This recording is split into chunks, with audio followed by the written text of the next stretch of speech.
why people sometimes push support away.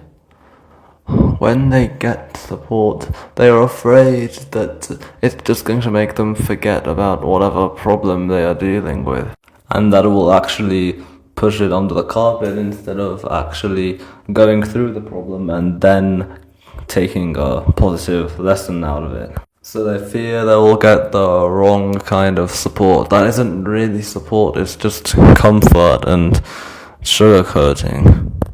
But how do you support someone and get a positive conclusion from a negative starting point? It feels like you would have to switch personalities or sides at some point from a negative kind of attitude to a positive kind of attitude, and wherever that switch happens, it would be quite random and not very coherent.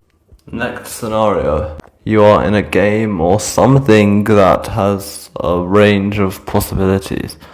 It could present you with something that's an opportunity for you, a positive in your life that you need to take advantage of, or a negative, a challenge that you have to get through and be careful around. But you have no idea whether the next thing that comes is going to be an opportunity or a challenge. So you don't know which attitude to undertake. Will you be prepared to take on a challenge, or will you be prepared to take advantage of an opportunity? The thing is, these seem like two very separate and different mindsets that we cannot really unify. And if you have to switch between the two lines of logic, then it really seems quite inconsistent, and there seems to be no one real thing you're following. But there is. Whether you're hoping for the best or planning for the worst, there is one thing that stays the same. You're always doing whatever you're doing for one purpose. If it's in a game, the purpose is to continue moving forward, whether an obstacle comes or a speed boost comes, and something you have to think about to take advantage of and think about in a different way to avoid. Really, the only thing you need to think about is, how am I going to get forward? This helps re-establish your confidence in your consistency between different areas and through the entire range of possibilities.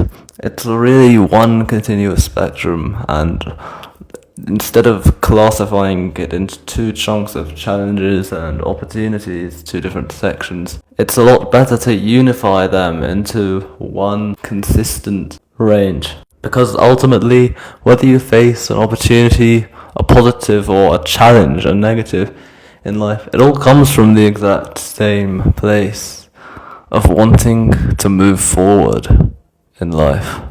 So, when you're supporting someone, even though it must start off negatively as you must address the problem, you have to move forward to the positives as a solution, a conclusion, and that can only actually happen if you stay the same person. And the way to do that, as I've mentioned, is to remember that through every opportunity and through every challenge, you have to move forward, and that is the ultimate goal.